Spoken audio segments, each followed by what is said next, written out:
Hi friends, good morning. कल हम लोग बेसिक थर्मोडायनामिक्स के बारे में कुछ जानकारी लिए थे। सिस्टम के बारे में जाने थे, बाउंड्री के बारे में जाने थे, सराउंडिंग के बारे में जाने थे, प्रॉपर्टी के बारे में जाने हैं। उसी की आगे की क्लास आज कंटिन्यू करते हैं। ठीक है, थोड़ा उसके पहले हम लोग इन्वर्स के बारे में जानते हैं। इन्वर्स में बेसिकली दो चीज़ के अलावा बाकी कुछ भी नहीं है। क्या है? एनर्जी है और मास है। इसके अलावा इन्वर्स में कुछ भी नहीं है। ठीक है, जिसमें इन्वर्स की जो है 67% एनर्जी के बारे में हमको पता अभी नहीं है, लेकिन 27% मैटर के बारे में भी हमको नहीं पता है। केवल 5% के बारे में पता है। उसमें जो कि 5% में 74% हाइड्रोजन है, 24% हीलियम है, 2% 116 एलिमेंट है। टोटल 118 एलिमेंट अभी हम लोग को पता है, और वो आगे हो सकता है खोजा जा सके, लेकिन अभी तक जो जानकारी है वो 118 एलिमेंट की है, जिसमें ए रेशियो है 74% हाइड्रोजन, 24% हीलियम, 2% 116 बाकी एलिमेंट। थोड़ा हम लोग एनर्जी के बारे में जानते हैं। एनर्जी के बिना कुछ भी संभव नहीं है। इसका मतलब ये होता है जो भी परिवर्तन होता है ब्रह्मांड में वो एनर्जी के कारण होता है। उसका कोई ना कोई रीजन एनर्जी होता है। एनर्जी न तो कभी नष्ट हो सकती, न तो उत्पन्न हो सकती है। तो जान ही रहे हैं, एक फॉर्म से दूसरे फॉर्म में बस कन्वर्ट किया जा सकता है। तो एनर्जी कंजर्वेशन लॉ इसे कहते हैं। ठीक है, जो कहा जाता है।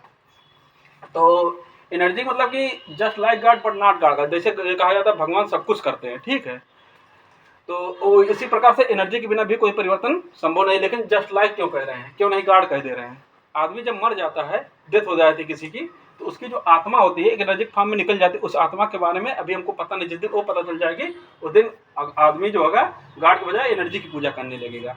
क्योंकि कोई भी परिवर्तन, मतलब कोई भी परिवर्तन बिना एनर्जी के बिना संभव ही नहीं। जैसे कहा जाता है कोई भी परिवर्तन बिना भगवान के बिना नहीं हो सकता। भगवान की मर्जी की केवल एक परिवर्तन के बजाय जो होता है, जो आदमी डेथ कर जाता है, तो एनर्जी वही नहीं पता है, इसलिए एनर्जी को गॉड नहीं कहा जा सकता। ठीक है, जिस दिन वो पता चल जाएगा उस दिन हो जाएगा।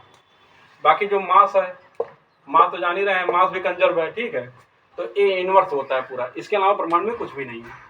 अब हम लोग अपना थर्मोडायनामिक्स में आगे क्लास कंटिन्यू करते हैं। Gibbs phase rule. गिब्स साहब ने एक नियम दिए, जैसे प्रॉपर्टी के बारे में जाने थे। किसी भी जो सब्सटेंस होता है उसकी फिजिकल कंडीशन को डिफाइन करने के लिए प्रॉपर्टी हम लोग पढ़े थे। तो उसमें कितनी प्रॉपर्टी चाहिए उसको डिफाइन करने के लिए। जैसे किसी के बारे में बताना हुआ तो उसका एड्रेस बताएंगे, पापा का नाम बताएंगे, वो कहाँ का रहने वाला है, किस स्टेट का है। ठीक है, तो वैसे भी जो सब्सटेंस होते हैं तो उनको भी बताने के लिए कितनी प्रॉपर्टी ज़रूरत पड़ेगी। तो यह जो था उसका नंबर ऑफ फेज था। नंबर ऑफ फेज मतलब कि थर्मोडायनामिक्स हम लोग जानेंगे लिक्विड हो गया तो गैस होगा।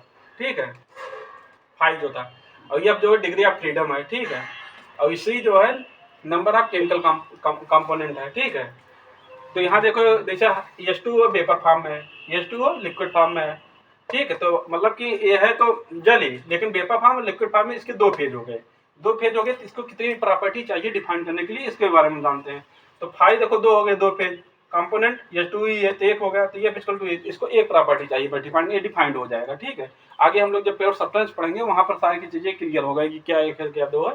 जैसे यहाँ देखो ऑक्सीजन है, हाइड्रोजन है, दोनों गैस के फॉर्म में है। तो इसमें गैस फॉर्म है तो फेज इसके एक हो गए, कंपोनेंट इसके दो हो गए। इसको डिफाइन करने के लिए तीन प्रॉपर्टी, मिनिमम तीन प्रॉपर्टी की जरूरत होगी। ठीक है, अब हम लोग आगे आते हैं स्टेट के बारे में। Any condition of the system is called state. State of the system specified by property. तो एनी जो कोई भी कंडीशन जो होती है किसी सिस्टम की, उसका स्टेट कहलाता है। अगर स्टेट को फिक्स करना होगा तो उसकी प्रॉपर्टी फिक्स हो जाएगी। प्रॉपर्टी मतलब उसका प्रेशर, टेम्परेचर, ये सब फिक्स हो जाएगा। ठीक है, तो वही जो कंडीशन होती है स्टेट कहलाती है, उसको स्पेसिफाई प्रॉपर्टी द्वारा किया जाता है। प्रोसेस जो होता है, the change of the state from of the system is called process. जब किसी मतलब कि एक स्टेट से दूसरे स्टेट पे जाती है तो उसी को जो पाथ होता है उसी को प्रोसेस कहते हैं। ठीक है, कोई जो ढेर सारे हो सकता है कि स्टेट मिलाकर जो लाइन बनता है प्रोसेस का, उसी को प्रोसेस पाथ कहते हैं। ठीक है, तो हो सकता है नंबर ऑफ स्टेट बहुत ज़्यादा हो, ऐसे एक स्टेट यहाँ मिला दिए, एक स्टेट यहाँ मिला दिए, तो एक स्टेट से दूसरे स्टेट जो गए इसी को प्रोसेस कहते हैं। ठीक है, ढेर सारे स्टेट को मिला दिए तो ये प्रोसेस पाथ हो गया। ठीक है, अब हम लोग क्वासी स्टेटिक प्रोसेस में आते हैं। क्वासी मतलब होता है ऑलमोस्ट, और स्टेटिक मतलब होता है कांस्टेंट। मतलब कि ऐसा प्रोसेस जो ऑलमोस्ट कांस्टेंट हो वो क्वासी स्टेटिक प्रोसेस होता है, जो कि पॉसिबल नहीं होता। लेकिन इसको पॉसिबल कैसे किया जाता है? मान लो कि पिस्टन और सिलेंडर है, इसमें ढेर सारे बेट रख दिए गए, तो छोटा छोटा बेट है, मान लो 50-50 ग्राम ऐसे हटा रहे हैं, तो इसमें जो पिस्टन में डिस्प्लेसमेंट हो रहा है बहुत थोड़ा हो रहा, बहुत हो, तो इसका जब डिस्प्लेसमेंट होगा तो मान लो पीवी ग्राफ है, तो पीवी ग्राफ में ऐसे बना रहे हैं, तो एक बेट हटाए तो यहाँ आ गया, यहाँ तो प्रेशर टेम्परेचर में कुछ चेंजेज आएंगे। ठीक है, एक्सपेंशन का प्रोसेस है, मान लो वॉल्यूम बढ़ रहा है और प्रेशर घट रहा है, ठीक है। तो वॉल्यूम जब वेट हटाएंगे तो ऐसे घट रहा है, तो मान लो ऐसे पॉइंट पे आ गए, लेकिन ये बहुत स्लो प्रोसेस कराने की कोशिश किया गया है, ठीक है। तो ये क्वासी स्टैटिक प्रोसेस होता है, ऑलमोस्ट कांस्टेंट प्रोसेस होता है, ठीक है। बस दिखाने के लिए ऐसा है, बाकी बहुत ही कांस्टेंट, बहुत ही धीरे धीरे हो रहा है, मतलब कि बहुत साल बाद मान लो प्रोसेस पूरा हुआ, धीरे धीरे करके डिस्प्ले, जो कि सिस्टम और सराउंडिंग पे कोई इफेक्ट ज्यादा नहीं आ रहा क्वासी स्टैटिक प्रोसेस। और रिवर्सिबल और इनरिवर्सिबल प्रोसेस हो गया, ठीक है, इसके बारे में स्टडी करेंगे। A process is said to be a reversible process when reverse in the direction, reverse in the direction reverse करते हैं, follow the same path, ठीक है, as that of the forward path without leaving any change of the system surrounding. A process has to be reversible is called irreversible process, ठीक है। मतलब कि ये कह रहा है कि किसी भी कोई भी प्रोसेस है उसका डायरेक्शन को अगर रिवर्स कर दिया जाए तो ठीक है, तो उसके सिस्टम तथा सराउंडिंग पे अगर कोई इफेक्ट नहीं आता है तो वो रिवर्सिबल प्रोसेस होगा, जो कि पॉसिबल प्रोसेस नहीं है, क्योंकि सिस्टम और सराउंडिंग में कुछ न कुछ तो चेंजेबल तो आएगा, कुछ न कुछ तो लॉसेस होगा ही, जो कि सिस्टम तथा सराउंडिंग को अफेक्टेड करेगा। तो रिवर्सिबल प्रोसेस पॉसिबल प्रोसेस नहीं है, ठीक है, लेकिन ऐसा माना जाता है कि नहीं इफेक्ट अगर आता तो रिवर्सिबल प्रोसेस हो जाता, ठीक है। आज नेचुरल प्रोसेस या एक्चुअल प्रोसेस जो होते हैं इनरिवर्सिबल प्रोसेस होते हैं, जो रिवर्सिबल प्रोसेस नहीं है वही इनरिवर्सिबल प्रोसेस है। इनरिवर्सिबल प्रोसेस हमेशा एक्चुअल प्रोसेस होगा, क्योंकि actual process reversible process possible नहीं है, ठीक है। देखो, all reversible process all quasi static process हो सकता है, ठीक है, लेकिन जरूरी नहीं सारे क्वासी स्टैटिक प्रोसेस जो भी हो रिवर्सिबल प्रोसेस हो। एग्जाम का क्वेश्चन है, ये जरूर याद रखना। मतलब कि क्या कह रहे हैं, ऑल रिवर्सिबल प्रोसेस जो होगा क्वासी स्टैटिक प्रोसेस होना बहुत जरूरी है, लेकिन जरूरी नहीं क्वासी स्टैटिक प्रोसेस हो रिवर्सिबल भी हो सकता है, लेकिन जरूरी नहीं है, ठीक है। अब आगे हम लोग पढ़ेंगे साइकिल के बारे में।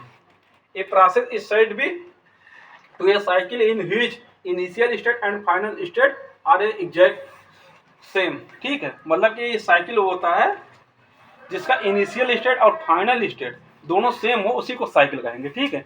मतलब जब स्टेट सेम हो जाएगा उसकी प्रॉपर्टी भी सेम हो जाएगी, ठीक है, तो उसी को साइकिल कहते हैं। मतलब जहाँ से स्टार्ट किए थे वहीं पर फिर आ गए। तो किसी साइकिल को कंप्लीट करने के लिए मिनिमम कितने प्रोसेस की जरूरत होती है, 2 प्रोसेस की जरूरत होती है। एग्जाम का ये भी क्वेश्चन है, सब लोग 3-4 मार देते, लेकिन कितने प्रोसेस की जरूरत होगी, क्योंकि मान लो एक प्रोसेस यहाँ, एक प्रोसेस यहाँ, ठीक है, 1A2 1B2, ठीक है, तो कितनी जरूरत होगी है, 2 प्रोसेस की जरूरत होती है। चेंज इन प्रॉपर्टी 0, जब फिर साइक्लिक कंडीशन में हो जाएगा तो उसकी जो प्रॉपर्टी होगी, क्योंकि फाइनल स्टेट और इनिशियल स्टेट दोनों सेम है, तो उसकी चेंज प्रॉपर्टी 0 हो जाएगी, जो आगे हम लोग एंट्रोपी प्रॉपर्टी बन जाता है, इंटरनल एनर्जी प्रॉपर्टी इसी बेसिस पे होता है, ठीक है, कि साइक्लिक 0 होता है। अब आगे हम लोग पढ़ेंगे जीरोथ लॉ ऑफ थर्मोडायनेमिक्स। ये थर्मोडायनेमिक्स वैसे बेसिकली 4 लॉ पढ़ते हैं हम लोग, zeroth law, first law, second law, third law, लेकिन हम लोग जीरोथ लॉ सबसे बाद में खोजा गया, जबकि पहले फर्स्ट लॉ आया, फिर सेकंड लॉ आया, फिर थर्ड लॉ आया। लेकिन जीरोथ लॉ को क्यों पहले रखे, इसके बारे में हम लोग बाद में डिस्कस करेंगे। फर्स्ट लॉ क्योंकि डिफाइन करता है internal energy, second law entropy, लेकिन जीरोथ लॉ जो था वो टेम्परेचर के बारे में बता रहा था, और टेम्परेचर जो इंटरनल एनर्जी के बारे में बता, इसलिए इसको पहले रखना पड़ा जीरोथ लॉ को। खोजा बाद में गया फर्स्ट लॉ इसलिए नहीं, क्योंकि काफ़ी आगे बातें जा चुके, मतलब कि बहुत साल बीत चुका था तब जाके इसकी खोज हुई, तो किताब में सब सारे चेंज करना पड़ता फोर्थ लॉ रखने के लिए, और डिफाइंड इसको कर रहा था फर्स्ट लॉ ये सबको, इसलिए इसको जीरोथ लॉ थर्मोडायनेमिक्स रखना पड़ा। अब जीरोथ लॉ थर्मोडायनेमिक्स से तो सभी लोग जानते ही हैं, इसमें 3 बॉडी होता है, तीनों थर्मल 2 आपस में सेपरेट होते हैं, किसी तीसरे बॉडी के थर्मल इक्विलिब्रियम में होते हैं, तो दोनों आपस में भी थर्मल इक्विलिब्रियम में होते हैं। जैसे ए बी जो है वो डायटोमिक वाल्व के द्वारा एक दूसरे से सेपरेट किए गए हैं। डायटोमिक वाल्व मतलब कि इसमें से इसमें थर्मल एनर्जी का ट्रांसफर नहीं हो पाएगा, न तो ए से बी न तो बी से ए, लेकिन ये डायथर्मिक वाल्व जो है ए से सी में ट्रांसफर हो सकता है, सी से ए में, बी से सी में, बी से और सी से बी में, ठीक है। तो क्या होता है, ए और सी इक्विलिब्रियम कुछ समय बाद आ जाते हैं, और सी और बी भी इक्विलिब्रियम में, तो जो होता है ए और बी भी इक्विलिब्रियम हो जाता है, यही जीरोथ लॉ ऑफ थर्मोडायनेमिक्स है, ठीक है। इसका मतलब इसका यूज कहाँ करते हैं, इसका मीन्स थर्मामीटर में कहते हैं, ठीक है। उसमें 3 बॉडी अलग अलग होती हैं, 2 आपस में इक्विलिब्रियम में रहता है किसी तीसरे बॉडी के, तो दोनों आपस में दोनों मतलब कि 2 बॉडी अलग अलग इक्विलिब्रियम नहीं है, लेकिन किसी तीसरी बॉडी के इक्विलिब्रियम में है, तो दोनों आपस में भी इक्विलिब्रियम पोजीशन में होंगी, ठीक। इसी के कॉन्सेप्ट को अप्लाई करके हम लोग थर्मामीटर बनाते हैं, ठीक। आगे हम लोग थर्मामीटर कल बनाएंगे, ठीक है। तो जीरोथ लॉ ऑफ थर्मोडायनेमिक्स जो है प्रेशर मेजरमेंट के लिए यूज होता है, ठीक है। जो थर्मामीट्रिक प्रॉपर्टी होती है वो टेम्परेचर मेजरमेंट के लिए होती है, ठीक है। जीरोथ लॉ ऑफ थर्मोडायनेमिक्स इसलिए यूज होता है, टेम्परेचर मेजरमेंट के लिए होता है। अब इसमें से अलग अलग वैज्ञानिक थे, अलग अलग अपना वो दे दिए, सेल्सियस आया है, सेल्सियस में दे दिए, फ़ारेनहाइट, केल्विन, ठीक है। तो ये जो स्केल बनाया जाता है, जो थर्मामीटर स्केल होता है, फ़ारेनहाइट होता है, केल्विन होता है, तो इसको आप देखे होंगे ऐसे पारा भरा रहता है, ये तो इसमें ऐसे नंबरिंग लिखा रहता है। तो ये जो होता है सेल्सियस वाला होता है, ये 100 नंबर में डिवाइड होता है, इसलिए इसको 100 से डिवाइड कर दो। और जो फ़ारेनहाइट वाला होता है 180 में डिवाइड होता है, ठीक, 180 कर दो।